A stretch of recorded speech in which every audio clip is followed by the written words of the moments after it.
Pookie has arrived to take me to the ball. We're going to the ball. Snow White has taken me to the ball in a pumpkin carriage.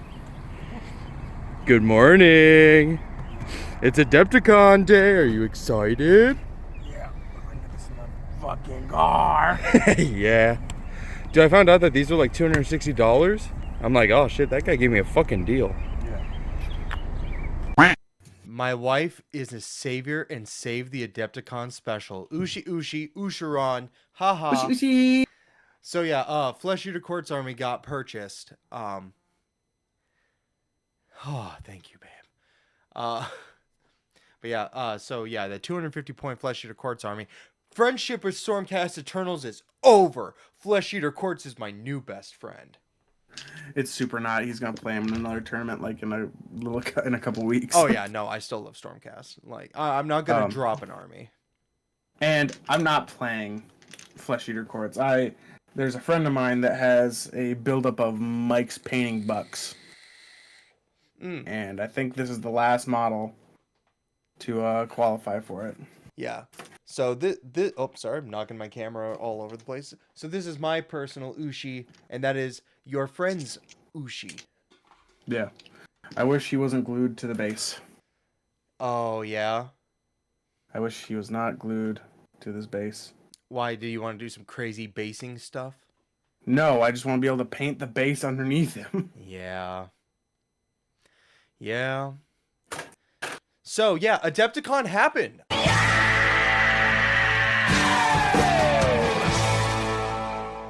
I went to Adepticon. It felt like a year ago you were Adepta converting me to playing Age of Sigmar, and now all of a sudden I competed in a tournament. And placed higher than I did. By 3 spots. By 3 spots. So out of like 250 people, give or take a couple, yeah.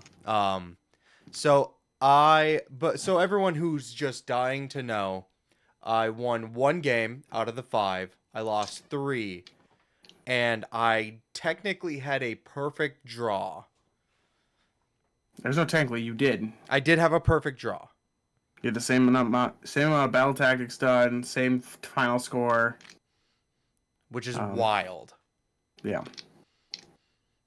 So yeah, Plague placed 3 spots higher than me because I only won 1 game. And it was my first game, and that guy ended up going 4-1.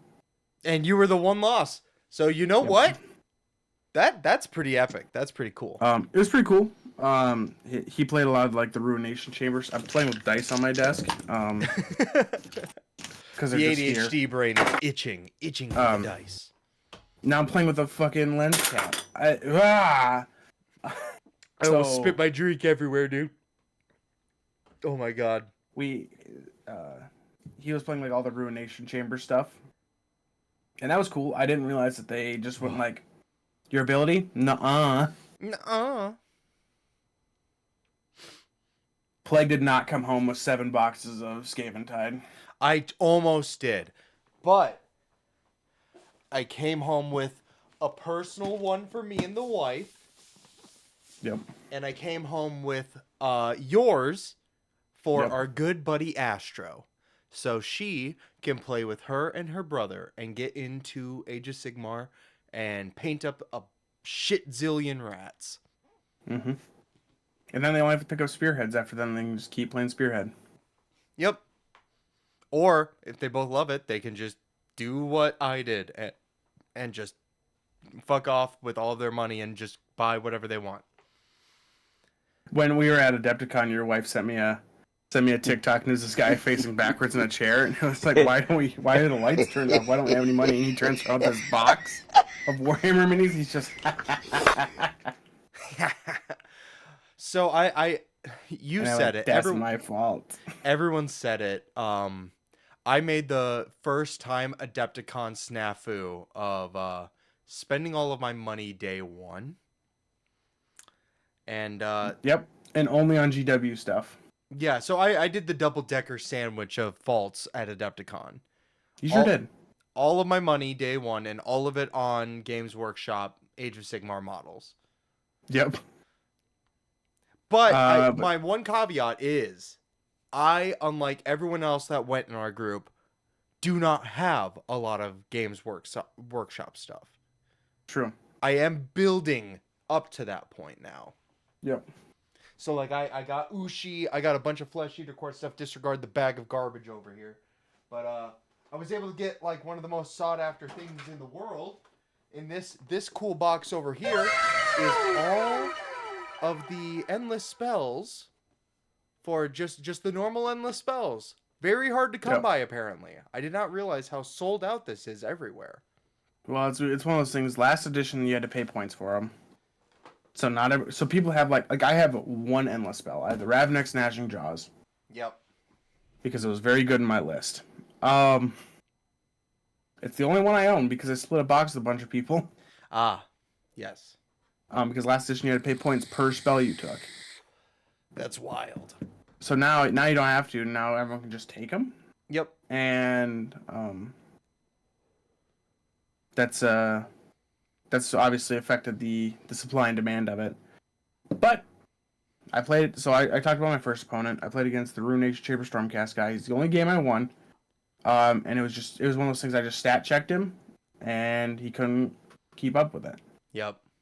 And then after that, I played into the guy playing all Croxagores because he's like, Croxagores are cool. I like Croxagores. Croxagores are anti-monster.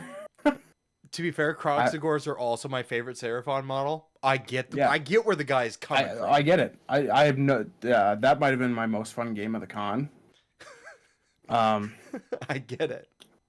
My third game was against Slaves of Darkness. It was the chosen Pokeball list. Yeah. One of the other guys we went with, he was playing against probably the best Cities of Sigmar player in the country. Yep. And I asked him, like, what am I supposed to do? He's like, pick up a Mega Gargant every turn. Yep. And I went, great. You lose. I was like, well, you get to lose. Yeah, well, there we go. I played the list. I don't know why there's a box on your face.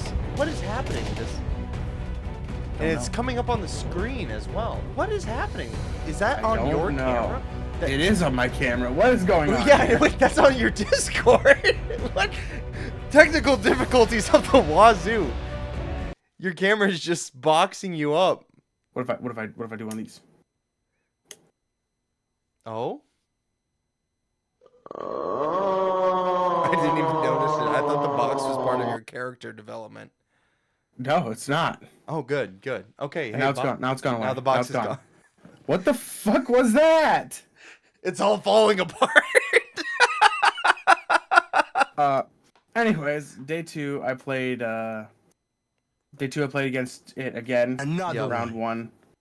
That game was fine. My first round opponent on day two, the game started out a little rough, personality wise, for both of us probably. Yeah. But it ended up turning out fine. And then my last game, both of us were just like, I don't want to do this. Yeah. So we literally just took our armies and just smashed them together until someone won. Yep. I could tell a lot of people were just kind of like, so are we, especially in our bracket, because we were both kind of just on. Yeah, we were down at the bottom tables. We were in the bottom table, so we were just like, how we doing? Yeah, you want to just kind of get this over with? The most time I had left in a round after my game was an hour. Yeah, you got a game done in like 15 time. minutes, right?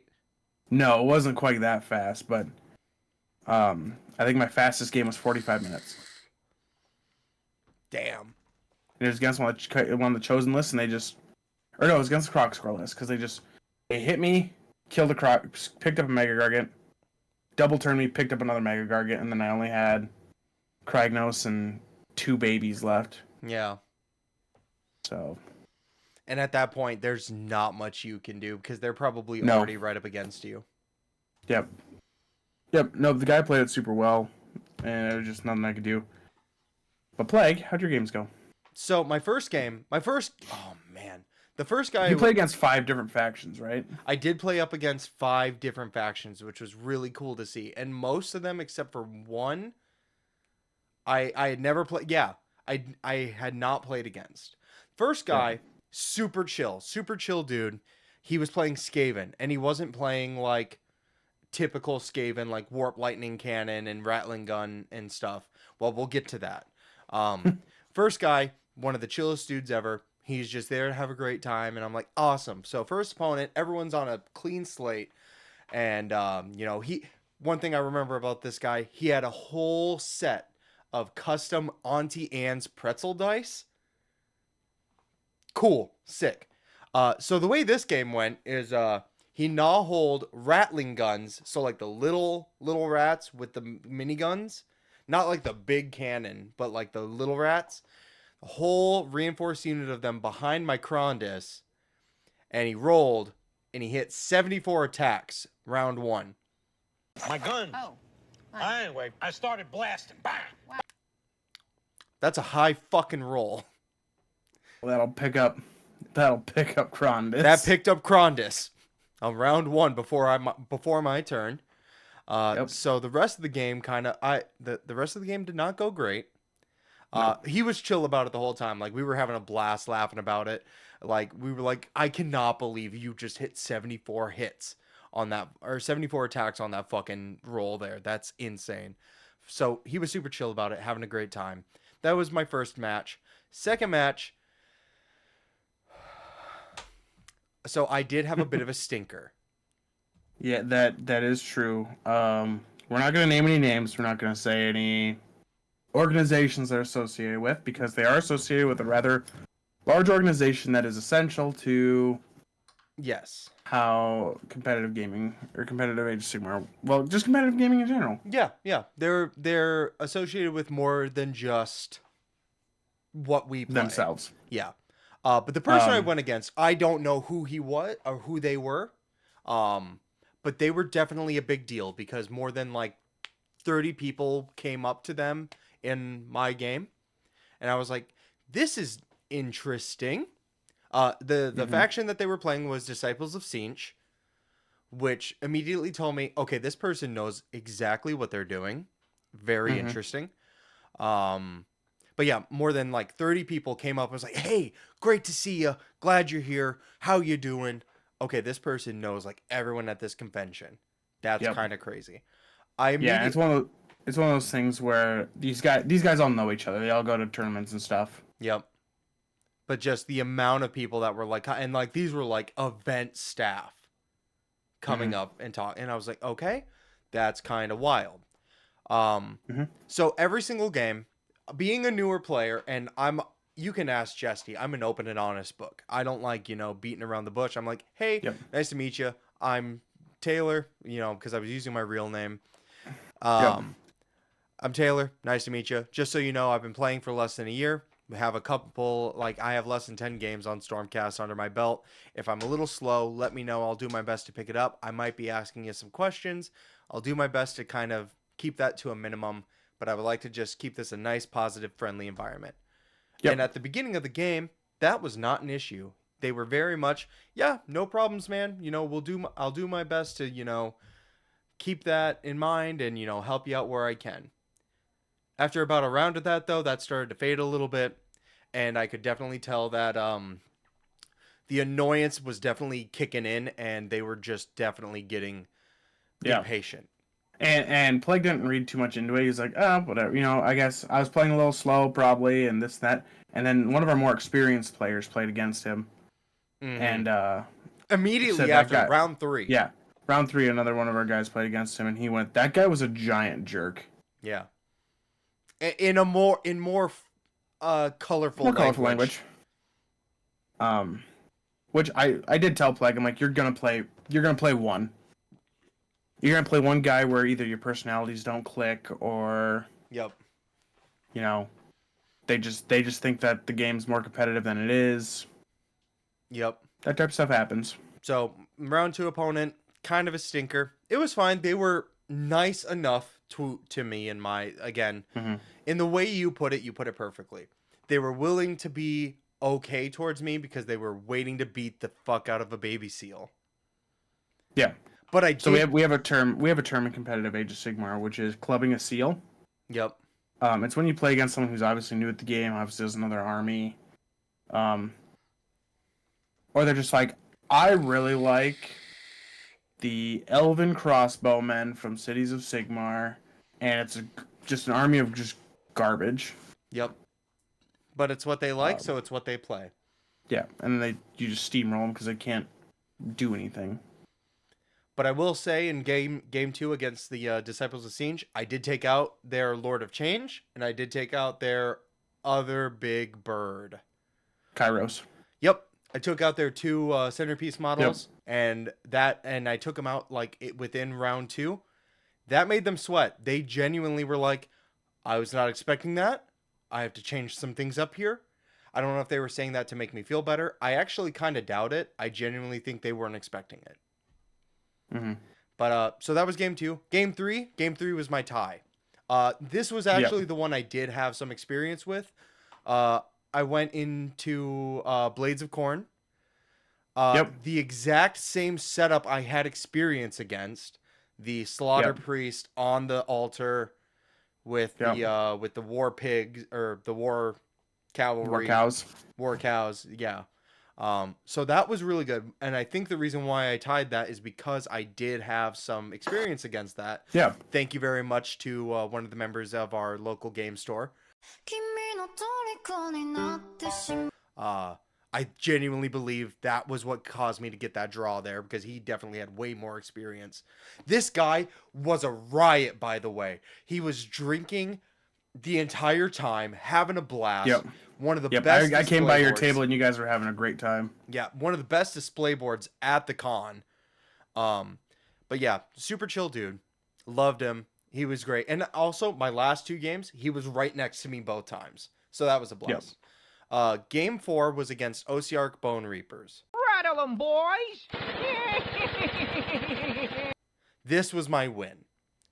Mm-hmm. I want to say that Bone Reapers are not in a great spot. Because everything... Well, was he playing Catacross? No. That's part of it. Is Catacross the big dude with the dick bulge? Yeah. Yeah. Yeah, he was not playing Catacross. Catacross is like, the issue with Death Armies is your big signature guy is your guy. Mm-hmm. I feel like you need him there. Oh yeah. And this is, again, this guy also super chill. He was also fair. He's been playing about the exact same length of time as me. The one thing that I will say, however, is I feel like I was just playing against more experienced people. Yeah. Because the only time that I feel, if I could be remembering wrong, but the only time that I had been dealt damage was against the Gothazar Harvester. Yeah. Everything else did not do damage to me. And I could be misremembering. This was my 19-point win. Yeah, which is wild. That is a crazy stat. Yeah, this was my 19-point win. So that, again, the guy was super chill about it. I did feel a little bad towards the end, and I'm like, hey man, it's all good. Like, we're both learning. We could have been messing some stuff up here. I wish I could, give you some, like, if I was making mistakes, I wish I could have picked up on it, and vice versa. If you were, I wish I could have called you out and fixed it for you, but I don't know. And my last game, which was almost a complete stomp, which I think it was. I did get tabled, actually. Was against fucking Daughters of Cain. Holy shit. Yeah, they're an army. You want to hit them. You don't want them to hit you. Yeah, you do not want that. Okay, so I genuinely, completely spaced over Daughters of Cain. I'm like, that is not an army for me. I'm never going to show any interest in this army. Like, they don't have a lot of models. The models look really old and just kind of like they need a refresh for me to show any interest. And then I played against them, and I'm like, they got some fucking sauce. They got some swaz. They got fucking some shit going on. Like, that is some fucking... That's some wild shit going on there. Yeah. Guy was super chill as well. Like, again, I had one kind of stinker. Everyone else was, like, some of the most fun people to play against. Super chill. Very funny. The guy... So, the one thing I do want to say is this guy, the guy that played Daughters of Cain, follower of the podcast. Which is crazy. Absolutely crazy. So, at the end... We made it. We Time made to it. retire. Time to retire. Tefaf is dead. Dungeon fights and anime fights. retired. So at the end of every single one of our games, me and Jesty here, we were handing out stickers and kind of giving a little bit of a self-promotion spiel, letting people know, hey, we're trying this thing out. We really wanted to kind of take off. I walked around with them in my pocket, and if I interacted with you, I gave you a sticker. Yeah, exactly. There was 2 guys that were sitting at the table where I was before lunch. I had to go under the table and grab my army bag, and I was like, hey guys, can I get under there and get my army? Have some stickers. Yep. Hey, I'm looking at you, Baron of Dice and Army Painter. Nice to see you here. Yeah, Plague gave the Baron of Dice and Army Painter guys a sticker. Yep. We like free stuff. We love free stuff, and I love Army Painter. Absolutely. Hey, wait, hold up. I am a big fan of Army Painter, guys. Just want you to know, I am a big fan of your line, specifically the speed paint line. We'll get into that in a second because Jesse has some words to say about how friendly I am with all of the vendors. Yeah. So at the tournament, we were fine. Plague got kind of burnt out socially. Mm-hmm. So we're fine. Friday and Saturday were pretty uneventful, except for Thursday, Friday were pretty uneventful aside from the tournament. I won a door prize. You did. A Hobgrot Slitta Boss. Oh yeah, that's right. You did win a Hobgrot Slitta Boss. You just need 24 more. By the time I got drawn, this was the only thing left. It's perfect. You want those. You need 24 more. What else? Oh, on Thursday I traded a box of ARF Troopers because I don't play Star Wars Legion anymore. When I did, the community here was like all competitive all the time, and I'm like, I don't need another competitive game. So I traded that box for a Night Haunt Vanguard Spearhead for Plague's wife. Yeah. Because he picked her up a Lady Olinder. It's true. Lost in the Slitta sauce. It's true. I only need 23 more. What a terrible list. What a terrible list. And then Thursday, after we got done with our games, we went to San Giorgio's. Oh, man. And let me tell you, if you're in Milwaukee, downtown, go eat there. This is going to change your fucking life. It made me angry that I live where I live. Like, yes, you said that multiple times. Like, this place is like Italian certified. It's Nepal style pizza. Pizza I had ricotta stuffed crust. That's a game changer. Disrespectful. It was so good, it was disrespectful. It spit in my mouth, and I asked it for more. Like, I don't. Blah. Like, okay, so like it sounds like we're like blowing this up out of proportion. I want you to know, like, these pizzas, again, they're certified by an Italian cuisine, like Michelin star for Italian, like whatever. Yep. The pizzas were 12 inches, and that's being generous, but they were like $31, $33, maybe $34. The one I had was most expensive, and it was $31. Yeah, $31. Easily would have gotten 2. 50. Yeah, easily would have paid $50. And I want to say, so my pasta was $34. Yep. I would have easily have paid 50. Yeah, I gave Plague one of my slices of pizza, and then he gave me some of his pasta. So like what you do is you share every single meal. It feels like you're a family because you're like, you got to try some of this, dude. This is going to blow your socks off. You try this slice of pizza. Yeah. Every single thing, every single person at our table. Everything was a banger. I'm not going to lie. I'm not going to lie to you when I say this.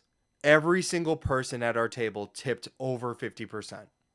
Yeah, well, and that's aside from the food being good. Our waitress was super chill. Yep. This was the best customer service I've ever had before. One of the guys at our table ordered desserts for everybody, but his food hadn't come out yet because he came later. Yep. And she said, I went ahead and put those desserts in the fridge. They'll be ready for you when you're ready. Yep. We were there a little bit past close. They didn't try to push us out. They were completely fine with it. They stayed and talked to us for a little bit, even though it was, again, past kitchen close. Yep. Also, I'm not a big coffee guy. Coffee's like fine for me, which much to the chagrin of my boss. My boss loves making coffee, Yep. and I'm just like, eh. It's okay. So I had a tiramisu, which I shouldn't have liked. Well, dude, Blew your socks off, blew right? my socks off. So, The weak dish for me. Well, aside from a Caesar salad, I did have a Caesar salad also because I'm a little freaky deaky for the Caesar salad. Jesse likes a little Caesar salad. I do love a Caesar salad. So aside from that being the weak dish, which it kind of was, it was just a Caesar, whatever. A little light on the dressing, but that's not what we're talking about. The cannoli for me was the weak spot, Really? but I could tell it was a very good cannoli. You're just not a cannoli guy. I'm just not a cannoli guy. I was gonna go into the cannoli. Yeah, the cannoli was good. I'm just not. See, for me, I like the cheap puff pastry cannoli. See, that's what I wanted to bring up. See, I wanted to get into the cannoli. So this is a real Italian cannoli. So like when you go to like your supermarket and you buy like one of the 4 packs of cannolis, they come in that puff pastry. That's not a cannoli. That is a puff pastry with cream inside of it. A real cannoli has like that shortbread, like and like that's super good. The puff pastry is also good. Yeah, I just prefer the puff pastry. It's a texture thing. Yep, completely fine. I ate the cannoli. I can tell this is a good cannoli. Oh yeah, it's just not for me. Absolutely. I loved the cannoli because it, again, being Italian, it reminded me of like my dad's mom, like my grandma on my dad's side. Like when I was real young, she used to make like homemade shortbread, like that type of cannoli. And like it brought me back. And like I was saying that all night, like I felt like I was home. If I felt like I was like as a kid back home, and I'm like, what the fuck? I was like, I have not had this in years. Yeah, and then you also had a dessert that was different than everybody else. I did. So I'm a slut for lemon. I want you all to know that. Not lemonade. Not lemonade. Hate lemonade. Don't serve this man a lemonade. Don't serve me a lemonade. I'll send it back. Send it right back. But I love lemon. I, however, was crushing lemonades at this place. Oh, yeah. And they were great from what you were saying. But so, my dessert was Italian ice served in a frozen lemon with raspberry sorbet on. Like, it was like a raspberry, like... It was like a raspberry jelly type stuff. Yeah, it was like a raspberry drizzle on top. Yeah, it looked good. Oh, it was so good. It was I was just at the point where I was like... Ugh. Anything else would have fucked it. So like you were comfortably bloated. You didn't feel like you were gonna vomit. You had so much food, but you were like still comfortable. Yeah. But you knew if you ate more, you were like, I know. I was like, I'm not eating Italian shaved ice on top of everything I just ate. Because I had pasta, I had pizza, I had the Caesar. By the way, the small Caesar salad was like this big. Yeah. The small Caesar salad that comes out before your meal was like the size of his face. Like, and then they also had a charcuterie board that one of the guys ordered. Oh my god, I forgot about the charcuterie board. They had like prosciutto on it and parmesan, and it was like cubes of parmesan. Actual pepperoni, actual fucking salami, actual fucking like Genoa.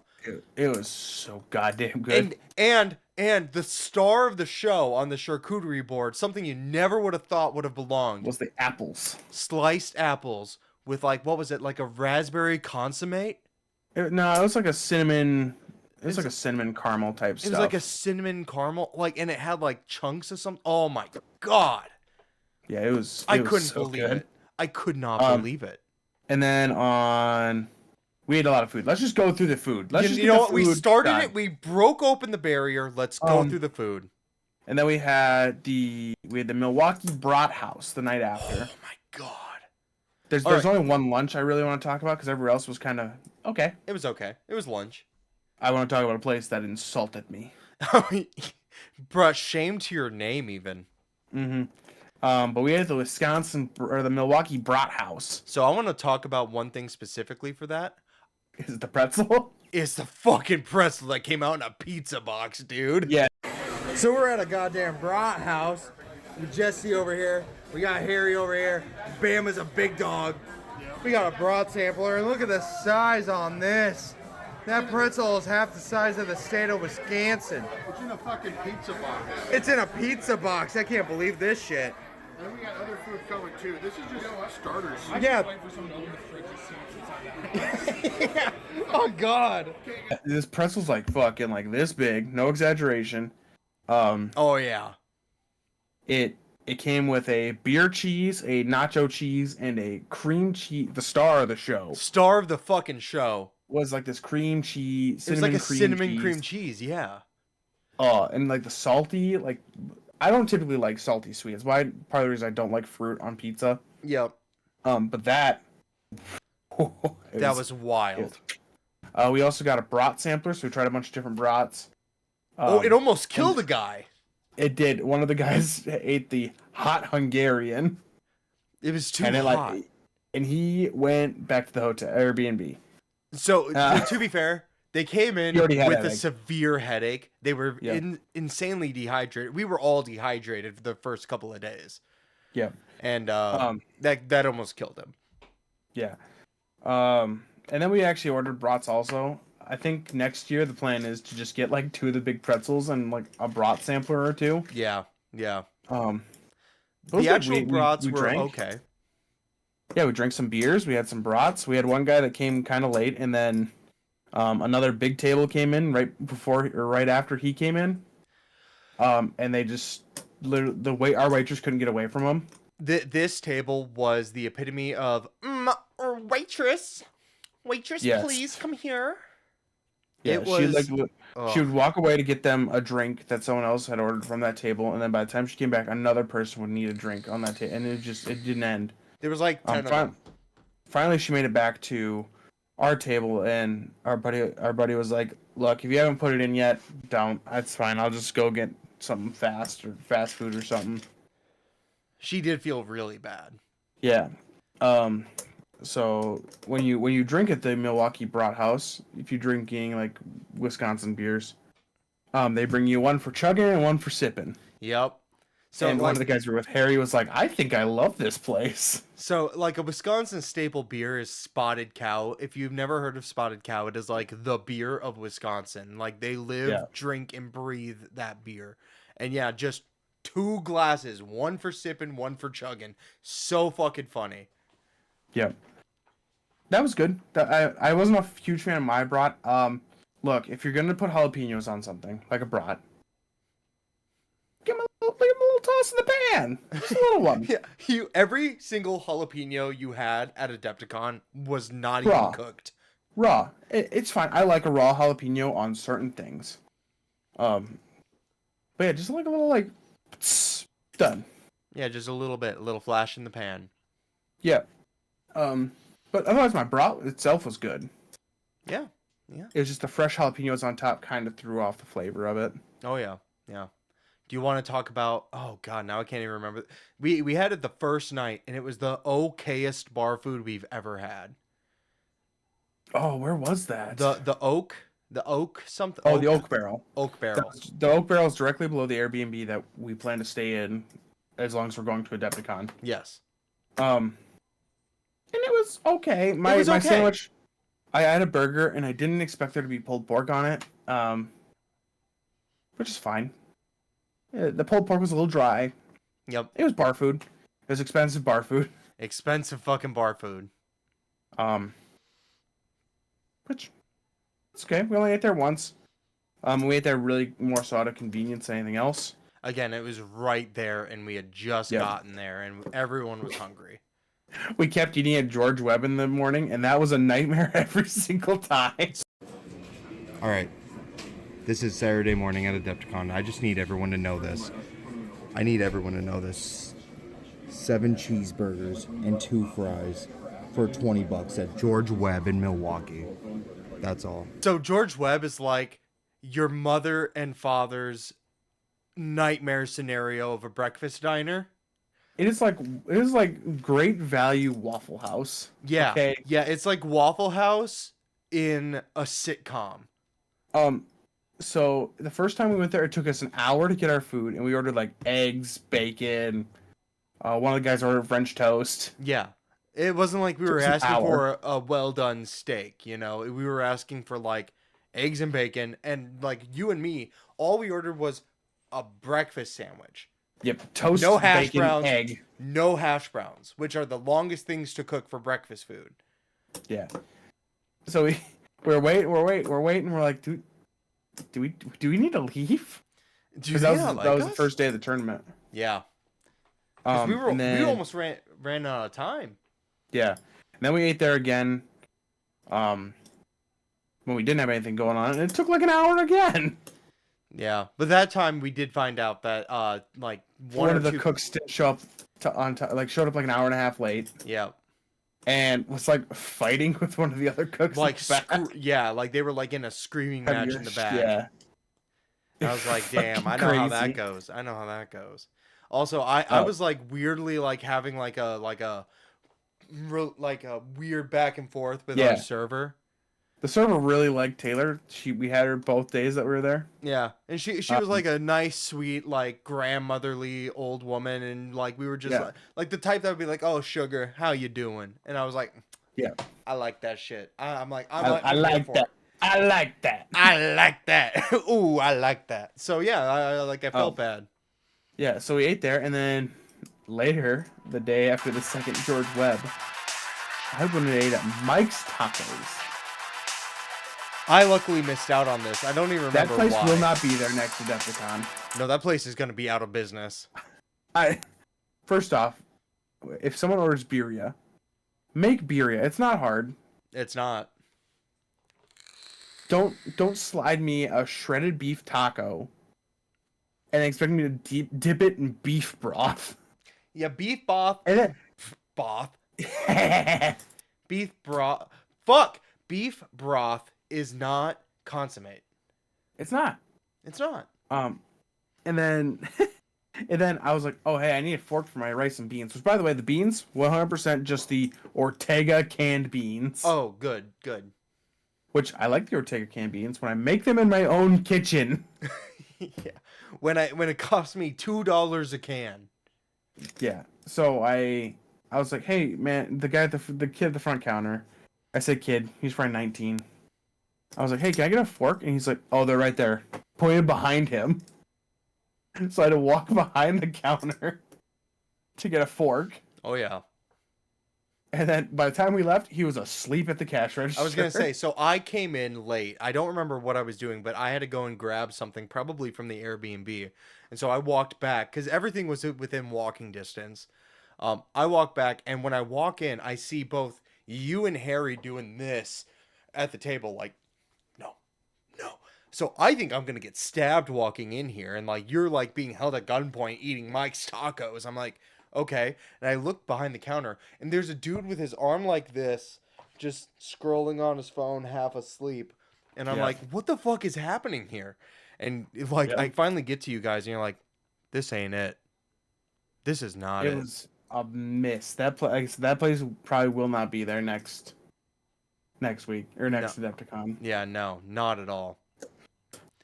Ooh, We didn't get to eat at the pizza pub, which was kind of disappointing because some of the other guys said it was really, really good. yeah, no, but it's not gonna be. See, the thing is we had San Giorgio's. Yeah. We like we were gonna compare it to San But Giorgio's. it's a different kind of pizza. It is. All right. It is. This is like the pizza pub that the other guys went to is like your greasy Papa John's plus. I do love my shitty greasy Papa John's. I'm a slut for it. Yeah. Oh, we also went to Doc's Smokehouse. We did eat at Doc's Smokehouse, and by the way, Doc's Smokehouse. I don't know if I can forgive you because you 100% got me sick. Did they get you sick? Yeah. So we'll get into Oh that. but yeah. They did. On the menu, actually, I don't know what it was, but on the menu there is, there's this thing that's like a pound of brisket, a pound of pulled pork, 6 ribs, 6 sausages, 2 pints 2 of quarts- sides, Yeah, 2 pints of sides. and you can double it. Yeah, so for $200 you can get double that. And that's what we ended up doing twice. That shit was gone. Oh yeah. However, it was good. It tasted good. Yeah, the brisket was great. The sausages Yep. were pretty great. Yep. I didn't get to try any of the mac and cheese, so I can't speak on that. I only got French fries. The mac and cheese was elevated mac and cheese. Like if you've had KFC mac and cheese, take that, up it by 2 levels because the cheese tasted fresh. Yeah. Like the noodles They were also- overcooked. They also were out of everything. Yeah, no, our waitress came up to us and she's like, hope you guys don't want I can't turkey, do this, coleslaw. this. Yeah. And it was like, what do you have?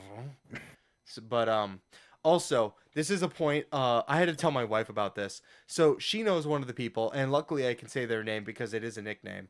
But we have a person that goes to our local game store named Bama. Bama. Fucking Bama. And I have never seen someone act more like a fucking pimp with a horde of prostitutes than Bama at Doc's Smokehouse. Because $490 for the tab, and they're like, hey, we can't split this tab. Something's going on. And Bama's like, oh, don't worry about it. He just fucking whips out his card. $490, no problem. Here you go, toots. Just hands her the fucking card, and I'm like, okay, Bama. Like, we all Venmo'd him, but Yeah.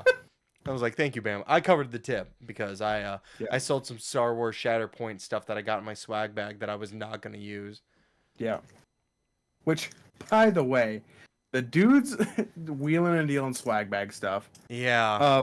Some guy came up to Plague while we were sitting there, and he was like, "I'll trade you these aqua droids for those ARF troopers." And one of the guys that we were with went, "Taylor, don't take that. Those are awesome. Everyone wants those." Pointing at the ARF troopers, like, "Those suck cock." Yeah, he literally, those suck cock. And the guy's like, "So do you want to trade?" So yeah, he continued. So, do you want to trade? And Plague went, "Nah, man, that's good. I think I'll hold on." He's like, "So cash?" So, and he's like, $20. And I'm like, sounds good. I literally, without missing a beat, I'm like, $20. sounds great. So I got the $20 out of it. And I was like, I whatever. died when he went, "Those suck cock." That, I kid you not. I was like, between Bama and that guy there, I was like, you two take this bag and do what you need to do. Get rid of this. Bring me back whatever you get. Because again, I spent all of my money on the first day. So it was up to Bama and that person, who shall not be named because they did not have a cool nickname for me to use, to get me money for everything else. And luckily it did end up working out. I was able to get some money out of that, which then ended up going towards the tip, but still. But if you want to check out that person, support one of our friends. Oh yes.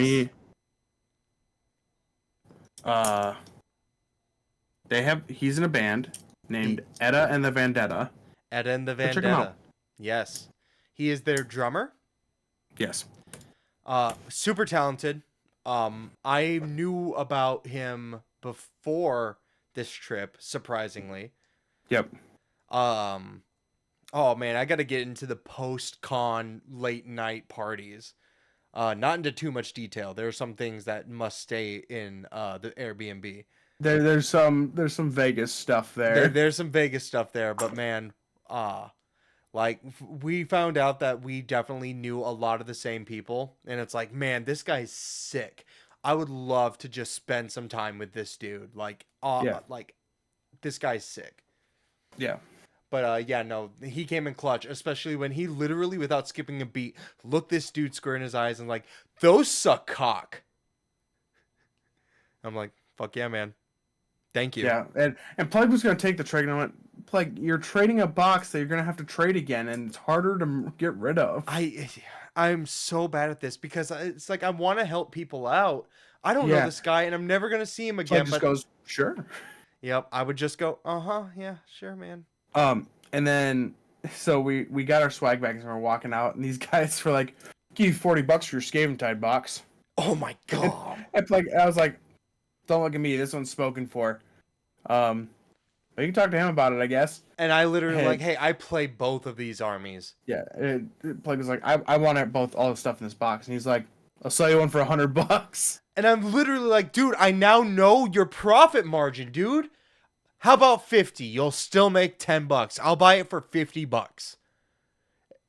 Like, what are you talking about? You're trying to make $60 in profit? Fuck you, dude. I couldn't believe it. He went, I'll sell you one for $100. I was like, what? How are you gonna just give me your profit margin like that? I literally went, yeah. I could not believe it. I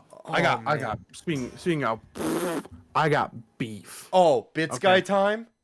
Yeah. Look, Oh, here I we don't go. want to call it. I don't want to call it stores. I don't call it organizations. But Bits Guy, Here we go. I know you're a loved part of the con. If you're gonna have recast stuff and you're gonna have 3D printed stuff, it should be significantly cheaper than actual GW product. Not MSRP. I picked up a 3-unit of the sword dudes, the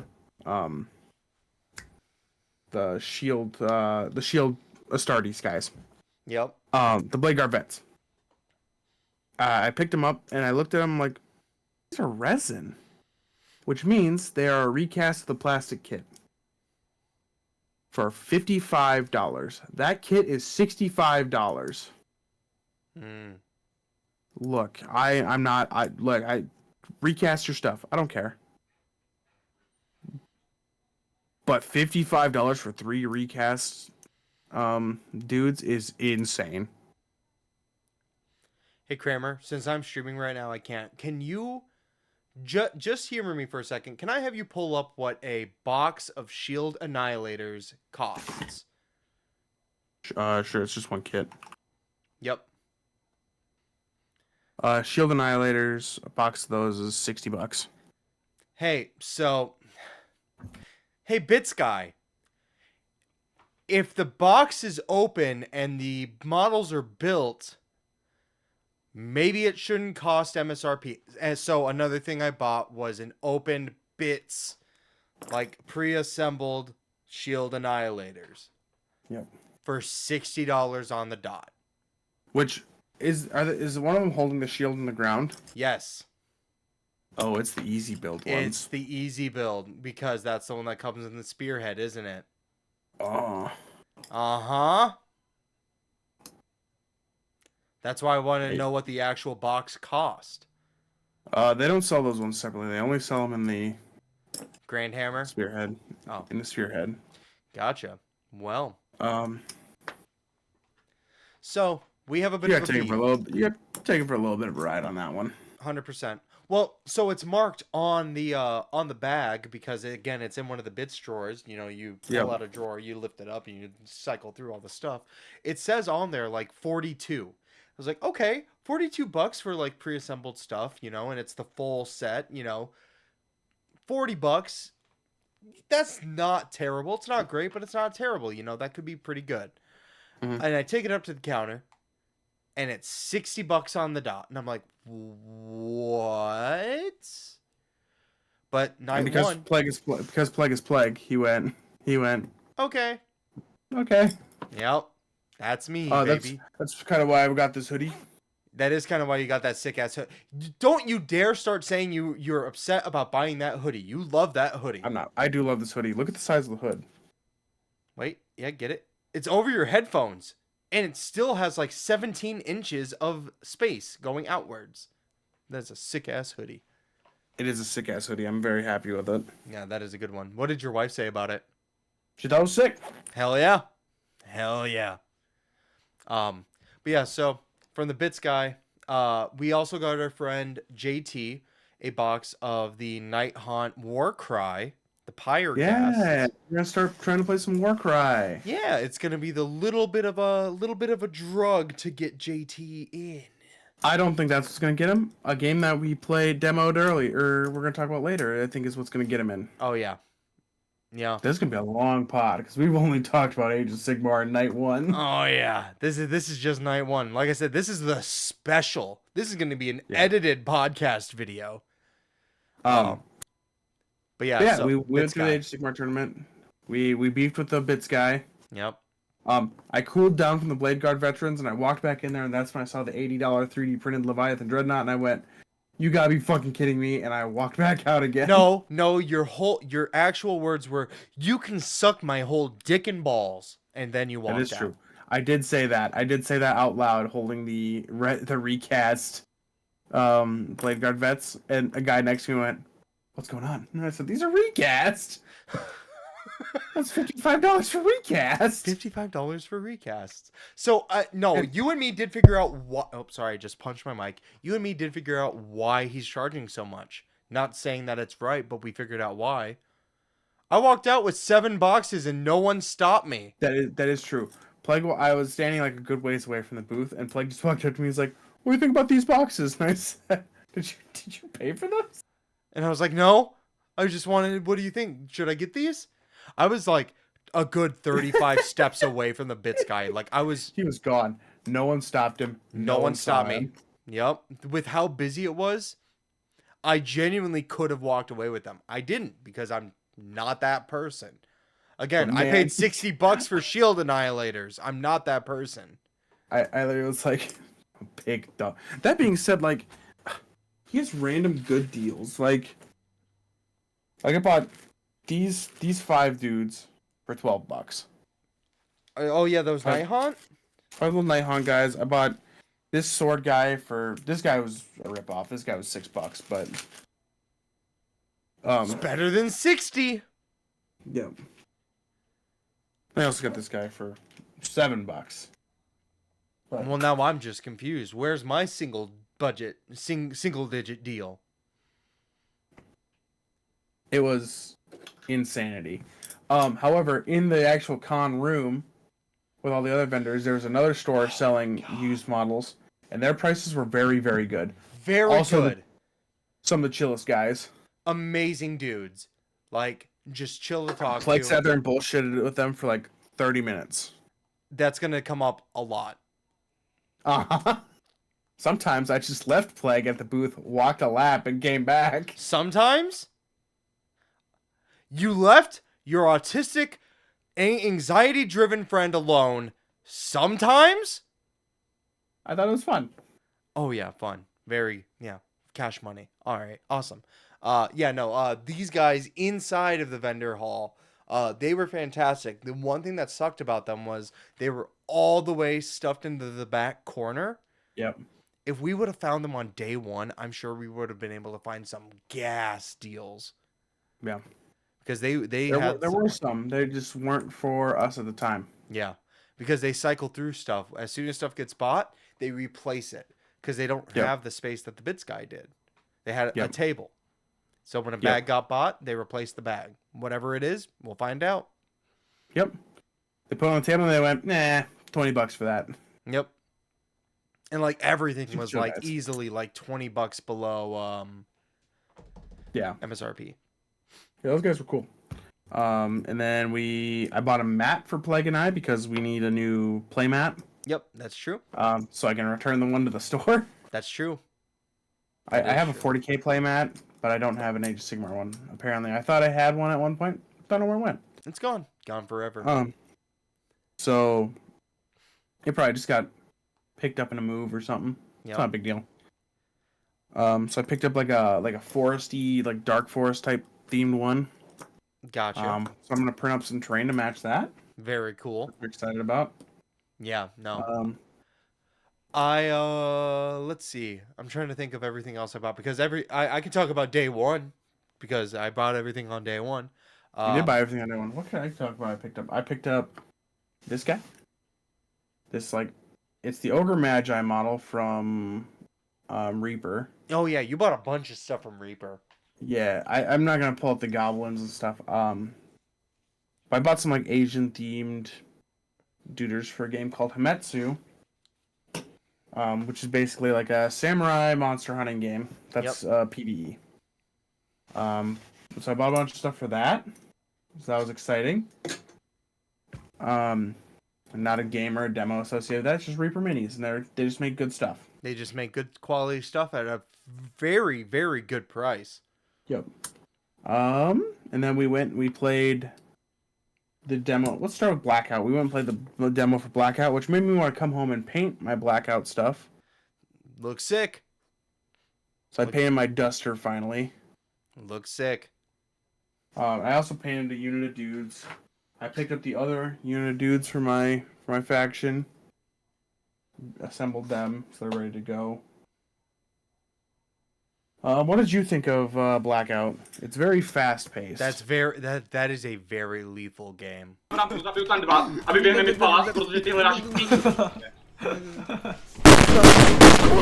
That game is very much you make a mistake and you're dead. Yep. I like it though. I like how fast paced it is. So yeah, with Adepticon, with our Age of Sigmar tournament being over, the big thing that Kramer wanted me to do is try some demos out. Just go to the hall, go to the vendor hall and try some things out. And if someone catches your eye, we're gonna play a demo of it. Exactly. Blackout was one of the ones that Kramer really wanted me to try because he had a lot of fun with it. And so I was like, fuck yeah. Yep, and it's one of those games that in our community it's pretty well established. Yep. Quite a few people have teams for it. Yep. But yeah, that game, fucking lethal. Yeah, literally, it is a shot and you're dead usually. At least with the main jobbers. Yep. But yeah, no, it was a good time. Very fun, very fast paced. And again, if you make one single mistake, you're dead. Yep, you're gonna be laying on the ground. We also played what was it? Warcrow. I don't know why. We did demo Warcrow. Warcrow's a lot of fun. I like it. Yes.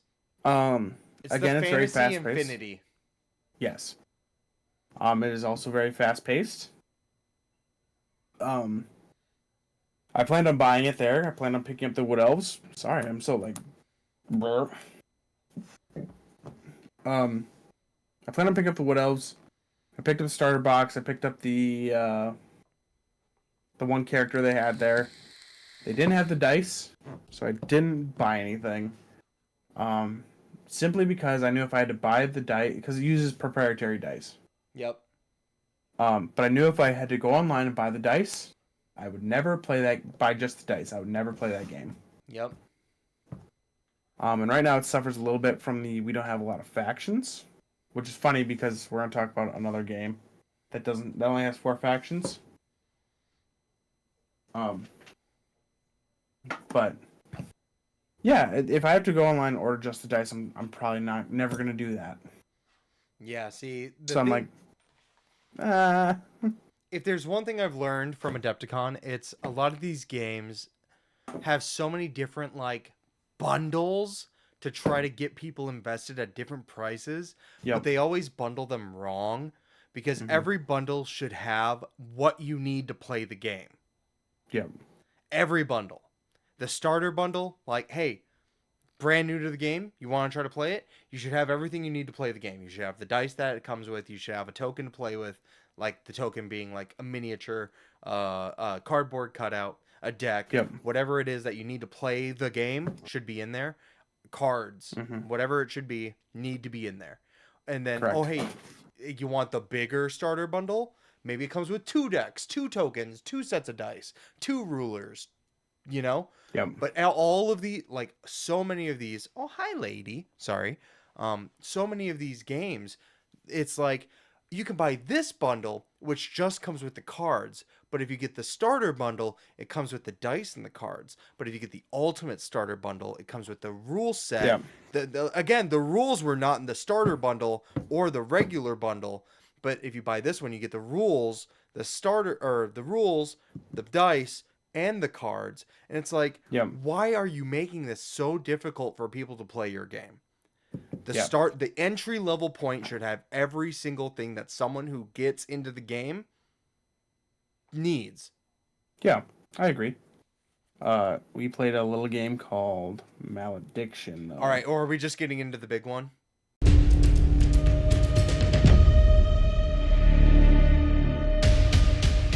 We're just getting into the big one. This was our shining star of the con. Yeah, this is the winner. Well, we didn't really play any other demos other than these 3.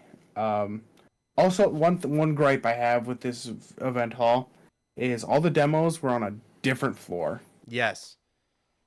So it's one of those things. It's like the dice. If I have to go all the way down to play a demo, What are the odds I'm coming back up to the vendor hall to buy it?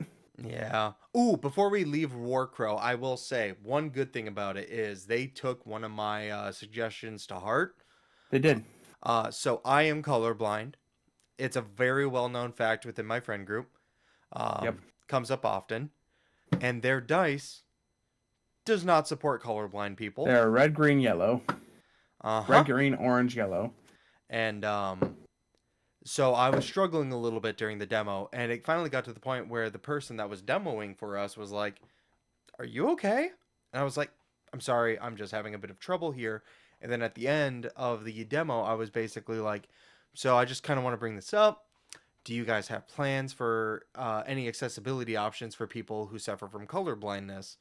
And they were like, "Oh, no, that's a very good point. Yeah. I'm going to talk to literal Mr. Executive Man who is here talking to this person behind me. Let me write that down. Let me go talk to him. That's actually a very good point. I didn't think of that. We didn't think of that. That's not on the docket. But that is a very, very good suggestion. Which likely will happen. So they just end up changing the mold to have like an R on the red dice and O on the orange because it's on the cards. Yes, it's on the cards. It's already on the cards where it's like R and then the color is red. Yep. And Yep. O, the color is orange. But I Yep. think that just needs to be interpreted on the dice as well. Because, and again, it could just be the lighting because it's that bright fluorescent lighting. Yep. That could Yeah. be messing with my vision, but it was hard for me. Anyways, Malefucking-diction. This fucking game. It's a TCG miniature game in all the best ways. I would say personally, this is a miniature game, TCG miniature game done right. Yep. I picked up all 4 decks. There's only 4 decks currently. Each one comes with 2 seekers, who's like this is your commander. Yep. This is Sigrith. She cares about like buffing her allies around her and all that. But she also in her box comes Auric Evenhand. Ooh. And he cares about giving like items to his allies and himself. You can typically only equip 1 piece of equipment per character or per model, Yep. but he says do 2. He's very, very cool. Where is my terrain card? There's terrain, and the terrain matters. Yeah, the terrain is basically one of the biggest aspects of the game. Yep, and it's based on... I have no idea where my terrain card went for her. Anyways, piece terrain's like add 2 movement, add this, add that, take 3 damage if you're standing on it. Yep. Flying units can't move through it. Each faction has their own type of terrain. They have a small, a medium, and a large piece of terrain. The terrain gives those buffs no matter what the size is. It just depends on how much of the map it takes up. It's like... God, and again, we were only playing the small demo version of it, but nonetheless, that was enough to really get kind of a good sense of how much the terrain really. And we were talking to the lead game designer. He ran our demo. Again, insane. We were just sitting there talking to the lead game designer of Malediction. Because my resin is black, you won't be able to see. The minis are super sick. Very well designed and well sculpted minis. Yep. Every faction feels like a not generic. If it's a generic idea done very well in a very interesting and unique way. So like the white deck are like based on paladins, but not in a generic I am a paladin, I must stick to my oath sort of way. And the red is like the primal dudes. So you got like Thundersteps, who's the guy I played in the demo. Yep. He's a big fuck off Cyclops. Yep, and his eye is He's made of a giant gemstone. Cyclops. Yep. Yeah. And the reason that they're called Seekers is they basically have a piece of magic imbued in them, or like with their items. So Thundersteps is his eye. His eye is super magical. Ingor, who's the other Seeker that comes in his deck, his is the Effigy of Chaos. which is his staff. These two also play very different. Thundersteps is all about charging. You get bonuses for charging enemy models. And Ingor is all about if something dies, he cycles through his deck. That's his whole shtick. Yeah. And it's just like Commander. So, Ingor is red-green. So he can take mono-red, mono-green cards, but he cannot take a green-blue card. Yep. It would have to just be a sole mono green card. It's Commander rules. Yeah. So if you It's played Commander rules, Magic, so- you know how it works. Yeah. Thundersteps can't take a red-green card, even though Ingor can. Yep. So, and deck building is very easy. So let me pull up The deck is Curse 60 cards? 30 cards. 30 The- card decks. So the Curse host board here, if my lights will cooperate, you'll see up here, this is bronze. There's bronze, silver, gold. If it's bronze, you can have 3 copies of it, silver 2, gold 1. That's it. That's the deck building restrictions. Yep.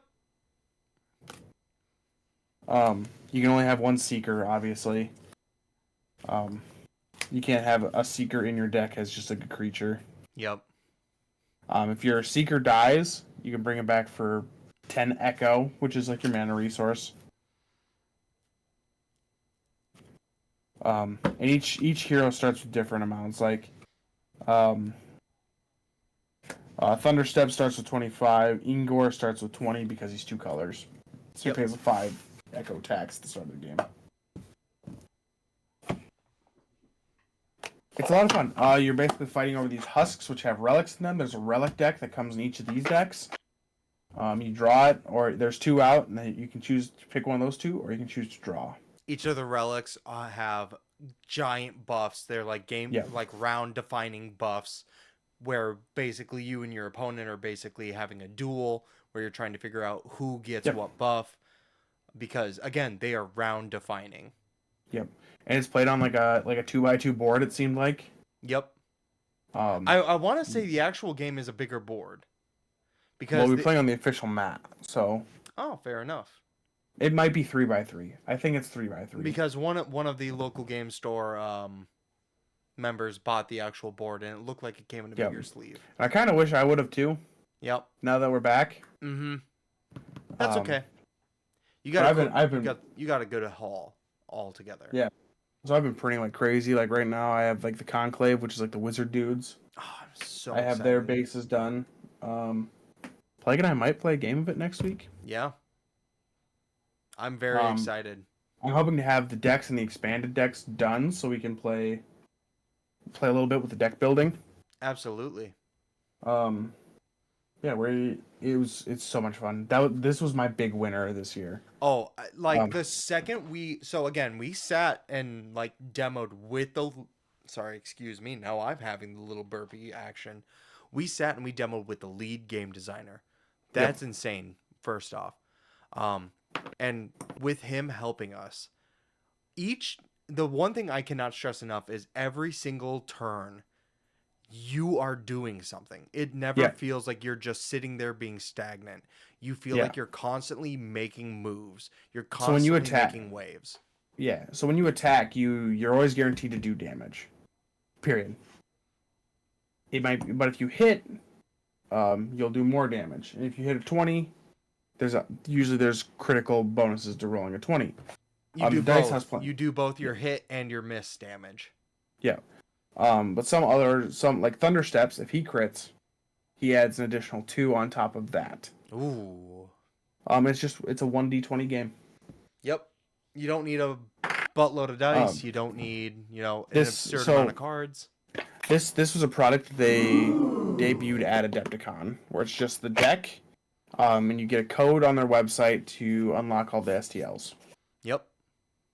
So they tried this at Adepticon, and one of the guys, I'm guessing he does like their product stuff, was talking to me at the booth a little bit, and he's like, why do you want to buy this product? And they had another one that was very similar, but it had like cardboard standees for all the models and stuff. Yep. Why do you want to buy this and not the cardboard standees? I think, well, I have a 3D printer. Yep. For one, and I'm just not a cardboard standee guy. Looking back on it, I'm like, maybe I should have bought the cardboard standees because I could have taken them to work. And then we could have just played a quick pickup game of it during a lunch or whatever. Right. And it folds up nice and you put it in the bookshelf. Great. I'm not poo-pooing on cardboard standouts. I'm more so the person. I love the weightiness of an actual like miniature. I like the way it feels in my hand. I just have a printer. Yep. And I was like, and if I can just buy the deck, and it gives me this gives you the models for everything, gives you the miniatures, gives you the husks. This gives you the relic deck. The only thing it doesn't give you is like a core rulebook, which are free. It's free online. Again, like I was saying with Warcrow. Yeah. You got everything you need. Yeah. But again, you have a 3D printer. This even comes with the dice. So that's a good we deal. could realistically, Plague and I could have picked up each could have picked up a 1-player starter and played a game 5 minutes later. Yep, exactly. Because it came with a fold-out paper mat, I believe. Oh, big thing, big winner here. This was something that I was very impressed by. Hey, how much did that cost? Well, I bought all 4. I bought 6 decks total. Because I had to buy some for a friend that went home early. About 6 decks total, and it was $199. I believe that's with the bundle discounts. Yeah, I think with the bundle you got 1 deck free. Yep. Basically is what it came out to be. So then they were $40 a piece. $40, and that gives you access to all of the STLs. Yep. The full card deck. Yep. And again, the rules are free, so you don't got to pay for the rules, which is nice. Mm-hmm. And you're playing the game. Yep. That's a good deal. $60 if you pick up the cardboard standee version. But it did seem like that they were very happy with how these performed, how just like the decks performed. Yes, they seemed very impressed with how all those did. And we talked to that guy, and I asked him if there's like more decks planned in the future. And he said, "Oh, absolutely." There was a little miscommunication because they are from Brazil. They are from Brazil. The English is not their first language. It's not their first language, so there's a little. He thought I was trying to get like, what game mechanics you cooking up in there? Oh yeah, yep. But no, I was just asking if there are more decks on the way because this is a company. If it keeps producing stuff, I will buy everything for it. Yes. Again, we cannot stress enough how much this one demo made us feel like this has some swouse to it. Yeah, it's the one demo that knocked my socks off. Blackout, we played Blackout. I already owned Blackout. Yep. Like I said, I have the original Duster. They don't make this Duster, by the way, anymore. Nice. But he's got like so many paper clips in his body. I love him. In his ankles, his wrists, his shoulders. I love it. So I wasn't like blown away by that. I know how that game plays. Yep. Warcrow, you were. I kind of knew what to expect. It was a good fun. It was good fun. But this, I could see genuinely. I could see like, hey, let's have a malediction night. Mm-hmm. I could be like, hey. They were talking about our friend JT. JT plays Magic. Yep. This is a very easy sell. Yep. To a Magic player. Hey. It's like, hey, I got 2 decks here. I got minis. Let's play a quick round of malediction. Yep. Literally, if you or any of your friends know how to play Magic, or if you have any experience at all with like any sort of tabletop game, yeah. Either of those, the rules are on the card. You got their bonus to attack, bonus to range attack if they have it, how much damage their attack does, how fast they move, what their armor is. It's meter beat, just like D&D. Yep. Again, and their health. Any experience with either of those 2 sub-factions of nerdiness, Malediction's probably for you. Yeah. And again, I cannot stress how good these fucking models look. Yeah. All of them are like very high quality. This is the Shield Mage. I don't know how he's gonna pick up, but he's got like magical. The black's not doing him justice. It's not picking up. Oh, okay. Wait, actually, it is. They all come with custom bases, and Yep, the bases are good. Like, I've got to pick more of the supports out of this thing, but see if it'll focus. This is like the the rare for the sorcerers, the conclave. He's just like a big amalgamation of sorcery. tentacles, and Magic. he's very cool. Yeah, no, Malediction was just, again, I can't state it enough. It blew us away. We were so Yep. impressed, and we kind of just could not stop talking about it after we played it. Yep. That was kind of it for demos. If you go to malediction.gg, you can see all their minis, Yep. all the cards. Yep. They do a great job of showing it off. Yep, they even have a deck builder on their site. Awesome. And the terrain is also sick. The terrain for each faction is also super tight. Yep. So give it a look. Yep. It was a lot of fun. Someone in your local area might have actually picked up a copy of it. Yeah, and you can talk to them, and if they own a 3D printer, you might be able to talk them into a game or two. Just give it a shot. Actually, I'm looking at their website now. They have the ability to print out the entire game for free. For you? You print it out on a printer, cut out the little standees, and you can play the game. Insane. The amount of accessibility that has for people. That's what I'm talking about. And you go, you know what? I like this. I'm gonna buy their stuff, and then you go from there. But yeah, so enough of us fangirling about Malediction. There were some other... Stop. It'll never stop. There were some other demos there that we wanted to give it a shot, but we just didn't have time for it, couldn't get around to it, or we were like second guessing it. Arena of Rex was one of them. I was like, I've heard good things, but just didn't have time for. Yeah, and that booth was they're always demoing with someone. Yeah. Trench Crusade was there. I was a little disappointed. They didn't have any minis. They did have a bust. You could buy the Artillery Witch. Yep. Which we joke that is Astro's grimdark alter ego. Yep.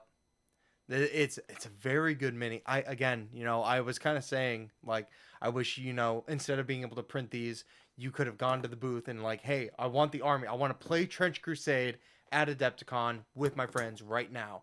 Yeah, sure. Buy it right here, right now. And wasn't able to do that. But their booth was great, and their terrain that they had set up was fantastic. Mm-hmm. Oh gosh, what were some of the other big? Oh, there was Blood and Plunder. Blood and Plunder Fantastic name. It looks sick.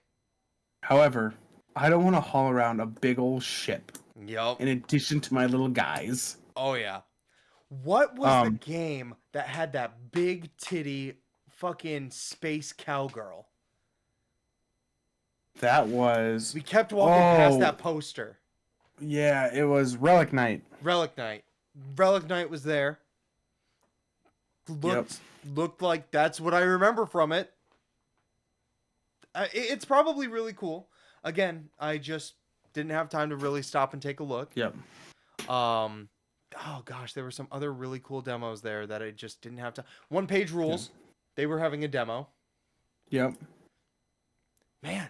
Yeah, no, there were a lot of good things there. Oh, should we talk about the fact that you almost became a symbiote? Yeah, in the rare chance that a certain YouTuber sees this, I got bumped into by Angry Joe, who was the closest I got to talking to a YouTube celebrity. Yep. But he bumped into me, and Plague and I kept walking. And Plague's like, "You're gonna turn into a symbiote of Angry Joe," and you are. We walked away, and I was like, "I hate Madden. I hate Madden. I hate Madden." So I kid you not, Jesse has had the wildest Adepticon time of Close Encounters of the Third Kind. You got bumped into by Angry Joe. You sat next to Mr. Adepticon at the reveal. I did sit next to one of the creators of Adepticon at the Warhammer or reveal. We didn't even talk about the We didn't fucking even talk reveal. about the Warhammer We didn't even reveal. talk about the fucking reveal. Oh my god. Okay, we gotta backtrack. All right, here we go. Okay, so I've watched it a couple of times, so I can just kind of go in order. We can save the best for last, obviously. So, Old World. Talk to me about Old World, Kramer. You're talking about it first? I thought you said you're saying the best for last. Oh, you'll know when I get to the best. So, Old World.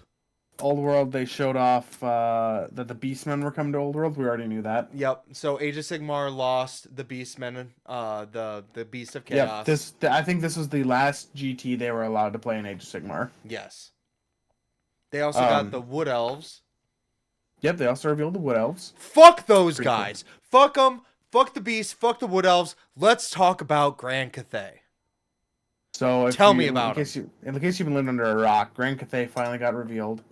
And people are like, maybe this Old World stuff ain't so bad. Maybe this Old World... That's me. I'm that guy. Maybe this Old World stuff... I've been talking mad shit. I've been talking mad shit for weeks about Old World. Yeah, he has. And they saw those. I looked over and Plague was actually standing. I was the only person in the audience. I'm standing and clapping. I'm like a fucking seal. It's one of those things like the environment's infectious. Yeah. And that's the reason we still go. So in previous years, they did they pressed play on a YouTube video, and we all just sat there and watched an hour-long YouTube video. Honk shoe, me. But this year they did an actual reveal. It was great. And yeah, they revealed the dragon priestess, lady, and Plague was on his feet. I was. As a Stormcast player, you show me a giant dragon lady, and I get excited. That model is sick. Both her human form and her dragon form, sick. Sick. Oh my god. They showed off like the cool terracotta warriors. Oh my god, both. So, I am under the belief, and I think you've agreed with me. There's a non-0% chance that this was an Age of Sigmar army that they brought to Old World. I don't think that was the case. I think it was always an Old World army because Cathay is so ingrained in the Old World. Okay. But I do think that they used the Age of Sigmar creative team to make it. Okay. Because like this is the first time Old World has gotten new models. Yeah, a new army. Some armies have gotten like new models. Like the Orcs got like a new war boss, and yeah, like and the Beast of Chaos got like that like blind goat dude. Yeah, he's sick. Sick. That model is sick. That model is sick. I can't lie. That model is very cool. I like it a lot. But this whole army, the Grand Cathay army, this is new from the ground up. Yep. It's funny because it's gonna look out of place because it's gonna look so much better than all the other Old World armies. I literally looked over to our local game store owner because I was sitting next to them, and I literally looked at him at the Grand Cathay reveal, and I was like, "Oh, you're gonna have to buy so many boxes. You're gonna have to buy so many boxes of this." And he looked at me and he was like, "Yeah, I'm gonna have to buy a couple of these." Yeah, the Dragon Lady's super sick. I hope by then that GW fixes its weird shortage of Old World stuff. Yeah. There's been stuff that's been out of stock since the Old World came back. Like. Yeah. Yeah, like genuinely. I've heard that has been an issue specifically for like some of the more popular factions, like Bretonia has just been wildly out of stuff. Mm-hmm. So yeah, Old World kind of won because they just had they had 3 whole factions revealed. That's insane. Yep. All right. No. We're saving the best for last. Hold up. We're saving the best for last. All right. So Kill Team. Kill Team is like a weird game. They got like some cool Tyranids. Yeah, they got Tyranids and some AdMech dudes. The Tyranids are sick. The Tyranids are sick. I'm happy that Tyranid players got new Ravagers. And I've always kind of liked the Ravagers. The rest of the box I sleep. I don't. Yeah, the Adeptus Mechanicus dudes look like Adeptus Mechanicus dudes. Adeptus Mechanicus dude bros. It is not an interesting army to me. It looks fine on the table, but I'm just like I just don't care. care. As an outsider of the 40K world, besides knowing like factions, I could not tell that any of those models were special and not jobbers. Yeah. Like, if you put those models next to jobbers, I could not tell the difference. Mm-hmm. So, but hey, Tyranids got terrain. That's very cool. They did get trained. 40K, we're just gonna go right into it. 40K got Space Wolves are getting refreshed. Good for them. Very cool. That they- Wolf Priest. They bait and switched the fuck out of me. But yeah, Yeah? the Wolf Priest is very cool. He's got like 3 different head options. It'll be nice to get a multi-part Wolf Priest. Yes. As a Deathwatch player, I'll probably pick up one of the Wolf Priests to use as just like a chaplain. Oh, absolutely. How they bait and switch you? Because they showed the pack leader. Yeah. All by himself. Long hair, the roaring face. And I'm like, holy shit, they brought back Russ. Oh? And then they finally showed him next to the other guys. I'm like, oh, he's just a guy. He's just a dude. I was so hyped. I was like, let's go! And then it was just a Space Wolf. And it was just a jobber. And I went, nah. I mean, I will say, I like the idea of... So, one of the most confusing things, as someone who is out of 40K, but might want to get into 40K, is... Why the fuck are all the Space Marines using the same models? Why can't the different factions of Space Marines just have cool models of their own? And the Space Wolf box does it. And like some of the so I like the Dark Angels. Some of the Dark Angels have their own stuff too. That I don't know about anything else other than that. Again, I'm out. I don't know if any of the other ones do. But I want more of that because again, one of my big questions was, okay, I bought the Ultimate Starter Box for 40K. Do I just paint these dudes the color I want and that's it? You do. Okay. That's confusing to me. I don't... Yeah, absolutely. But all the Chaos factions, they got at least one new model, one of which you hate, I think is cool, and we'll get into that. So, Bird. Desert Eagle. Talk to me about Desert Eagle. Oh yeah, so Thousand Suns got a new model. I like the Desert Eagle. Whatever. Mike, you need to listen to me, Mike. Please don't spit on me, Taylor. I'm not going to. Mike, Taylor, you're Desert full Eagles. mounting me right now. Desert Eagles. Michael, Jasty Fish. Desert Eagles with jetpacks. Harry gets it. Harry gets it. Michael. Oh! Listen, so the reason why I like the Desert Eagle is because I think it's a good silhouette. It's a different silhouette from anything else that any other faction has. And that means that they're willing to experiment with like different silhouettes like that. So and that's cool. So let me tell you my why I don't love it. Because I'm tired of Codex Thousand Suns being about everybody but the goddamn Thousand Suns. Last edition it was all about Zangors. Yeah. This edition is gonna be all about these stupid bird constructs. Desert Eagles. I'm coining that right now. You heard it here on Dungeon Fights and Anime Fights. Those things better be fucking called Desert Eagles. I love them. So, out of curiosity on the side here, I looked up Relic Knights. Yeah. This is a gooner game. Oh, is it? Oh yeah. Fuck, we should have played it. I was like, we might have goofed by not playing this. I'm gonna send you a picture. All right. Of this game here.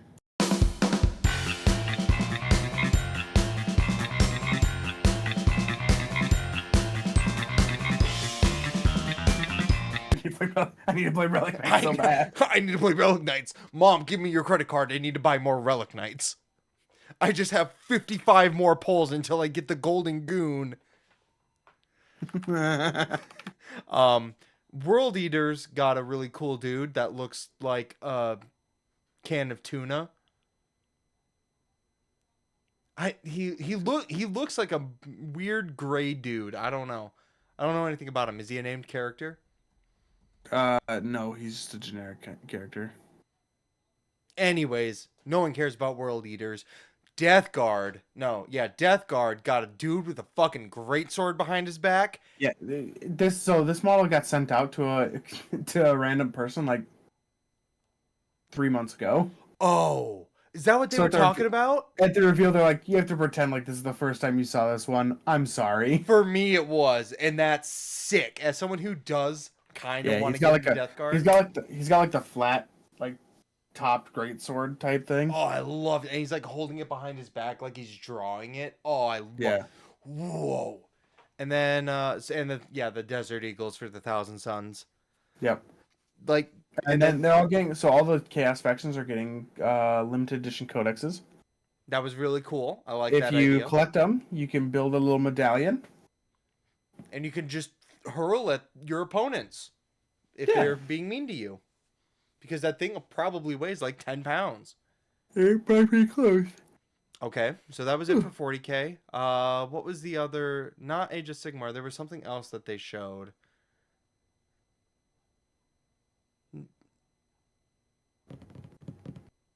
Kill Team was another odd one out. They didn't show anything for Horus Heresy because that game's dead. It's not dead. It's just not. It is super popular. We had 2 people that came along that played it. We did, and we love them. You sounded like you were trying to reassure yourself. You're like, it's not dead. It's super popular. Look, I love the idea of Horus Heresy. Yeah, but Space Marines on Space Marines, I sleep. Fair. Yeah. I feel bad because I feel like I am forgetting another one of the reveals before we get into the big one. Must not have been that big of a reveal. It must not have been that big of a reveal. Yeah, it must have been Space Wolves was the big one at the end. Okay, now let's get into the meat and potatoes. What do we as Age of Sigmar players get? Because they got 0 new models. No new models for any factions. No news about Soul Blights. No news about Ideneth. No news about Night Haunt. No models. No news. We're Nothing. getting a new Spearhead season, which means I'll buy it. Yeah, with 4 new Spearhead boxes.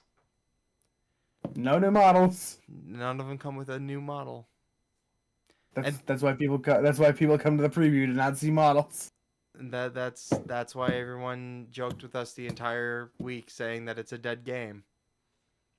And that kind of made me feel like, oh my god, is Age of Sigmar dying? It's not. It's super not.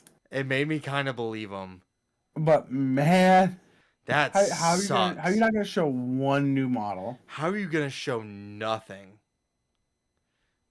Like, by the way, when these new books come out or refreshing their Spearhead, yeah, that's what you do. Yeah, so it's like Seraphon, Cities of Sigmar, OC and the other one are getting new boxes. Which, if you're trying to get into Age of Sigmar, buying Spearheads is the most cost-effective way of getting models. They usually get 1 unit free. Yeah, you usually get 1 unit for free. So it's a good way of doing it. And the newer Spearheads, usually it's the big one. So, yay! That's the meat and potatoes for us Age of Sigmar players. We were the ones that got shafted. Yep. Well, at least we had somewhat of a reveal. Yeah. Grand Cathay. Unlike Horus Heresy. Yeah, that's true. Horus Heresy did not get... It's obvious that their big reveal was Grand Cathay. Yeah. That was... I did get super excited for that. And, I mean, you did get to sit next to Mr. Adepticon. I did sit next to Matt at Adepticon. And I got to lose my silicone wedding band at that reveal. At that reveal. Don't know where it went. I have no clue. Oh, go ahead. Go ahead. I'm going to take us off topic. Okay, I was going to say, the entire time, by the way. Oh, we get to talk. Can we talk about this one super shitty question? So, at the end of the thing, they went, everyone get up, let's ask some questions. This fucking guy, how come nothing's free?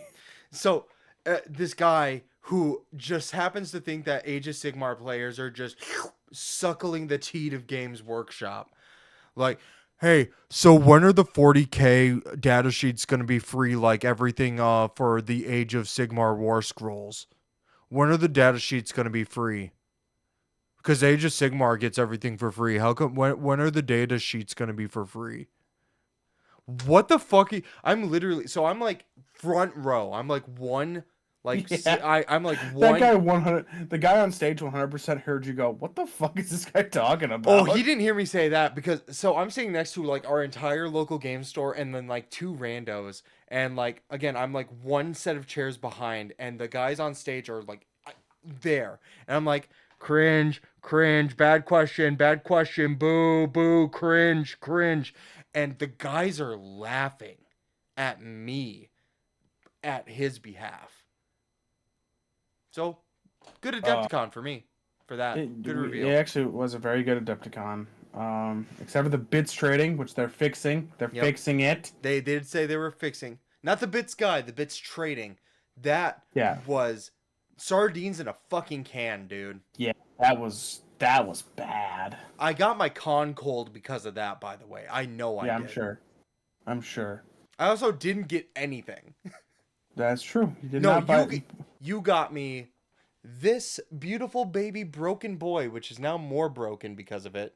But you got me a Terrorgeist. Oh God. Yeah, he's been dropped twice since he's been brought home, but I can fix him. Kill me! But he's lost a wing. So when I found that model, I found him at the bottom of some guy's bits bin, just buried in plastic bags. Mm-hmm. So and I was like, I pulled him out. I'm like, how much do you want for the busted Terrorgeist? And he went, $40. And I went, you know what? I'll take it. Yep. So to be fair, I probably could have got him lower, but to be fair, his wings were already falling off when you bought him. So they were gonna fall off eventually. It just took a slight little fall for one of them to fall off. Yeah. But I'm currently in the process of painting him, and he's turning out pretty good. I'm liking it so far. What a weird model to paint. It's kind of wild. Yeah. There's a lot of texture and stuff on there. Bits trading was wild. I literally devolved into me literally standing 3 rows of people back going, Flesh Eater Quartz? No? Well, good luck. Flesh Eater Quartz? No? Good luck. Best of luck to you.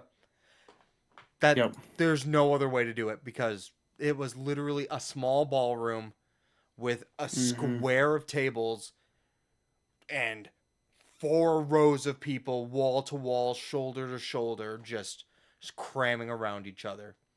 Yep. Oh, what's something else that? Oh, the BattleTech. BattleTech had some pods. Oh yeah, we played in the BattleTech pods. We did play in the BattleTech pods. Plague's a little bitch. Nuh-uh. I played the game the way it was meant to be played. No. Yeah. So Plague had 5 kills. Yep. I was 4 of them. Plague picked an awesome and then proceeded to run to my Atlas's legs. Do you want to know why I picked awesome? Because I'm awesome. I said that to the guy. He sure did. I went to the guy. Hey, what mech are you playing? Okay. The guy was like, hey, what mech are you playing? I'm just like, I'm playing awesome. Because I'm awesome. Okay. And you, what mech are you playing? And I'm like, all right, let's go. All right. Whatever. So I played the Atlas. I had like 9 kills. Taylor was only one of them. Yeah, because you couldn't get me. I was in He your ass. He would just run into my legs and blow up. That's what he would do. That was my move. When I found out I could do that, I'm like, oh, I'm in. That's the move. No, that was fun. Oh yeah. $8 this year. It was free last year. Yeah, I can't believe they were charging $8. Fun. You know, that's one of the things you gotta experience at least once. Oh yeah. It was a good time. It was a good time. Hearing the story about it was really cool too. Like how this guy salvaged all of them. Yeah. So that was really It would be cool. It would be cool to find one, but those guys that refresh those know where they all are. Oh yeah. You know that they have all the serial numbers of every single one that are in the States. Yeah. Well, he was talking about some that are in Australia, so that's true. Yeah. They know where every single one of them are. Yeah. Have we done it? Have we done the Adepticon? Maybe. I know that. So, late night chats with the local game store. I would like to say this is a personal thing. This is, not plague from the pod. This is plague from the local game store. I would just like to say as a thank you to the guys for taking me in. Genuinely thank you. It was a blast getting to learn about you guys and having you guys, accept me as one of your own. One of the pimples on the ass that was our little trip there. It was so fucking funny. We had some crazy memories from this trip. Yeah. No, we but had an absolute blast. we did, and just like after everything was said and done, the copious amounts of dehydration, the copious amounts of alcohol that got consumed, the copious And amounts. next year's gonna be worse because we're gonna get booze on the way Exactly. to the Airbnb. The copious amounts of just late night talks, staying up until like 2, 3 in the morning, just chatting. It was a blast, and thank you guys for allowing me to come along. If you guys are watching this podcast, or if you're watching the video that comes out after the fact, I really appreciate you letting me tag along this time. It was a blast. But yeah, I think that about covers our Adepticon. We did it. We did it in under 2 hours. Under 2 hour podcast. We kind of spaced over some stuff, but it must not have been that important. We bought a bunch of stuff. We're probably going to do a haul video. I'll have you send me a picture of your haul. I'll send a picture. All my haul assembled, so... Shit. Well, that's fine. I'm not as productive as you, Mr. Productivity Man. I just I like having all my team built. I get it. But yeah, again, haul was phenomenal this year. And we'll see if I can be a bit more careful with my money next year. Yeah. Not spend it all on GW stuff day one. Yeah, no. So my big thing is now I know what to expect money-wise. I know how to... I will now do my best to space it out. Mm-hmm. And I now know that the Bits guy's a trap. So that'll save me like $300. Yeah. And yeah. Sub 2 hour special. But yeah, guys, thank you so much for tuning in. I hope you guys enjoyed it. This was a blast. It was a long time coming. I'm glad I went. It was a great time with the homie. And yeah, we had an absolute... The Adepticon's always the best time. Yeah. There's a reason we go every single year. Absolutely, and I was glad to be a part of it. I hope I didn't annoy you too much with my constant snoring and farting and pooping and shitting and pissing. Nah. Hell yeah. But yeah, take it easy, guys. Stay hydrated. And next year, if you see us there, make sure you stop by and say hello. Mm-hmm. I still can't believe someone fucking was already subscribed to the podcast. It's wild. Next year, maybe 2 people. Maybe 2. Maybe 2. All right. Little Ushi goodbye. Little Ushi. Ushi? Ushi. Ushi? Little Ushi goodbye. Goodbye Ushi.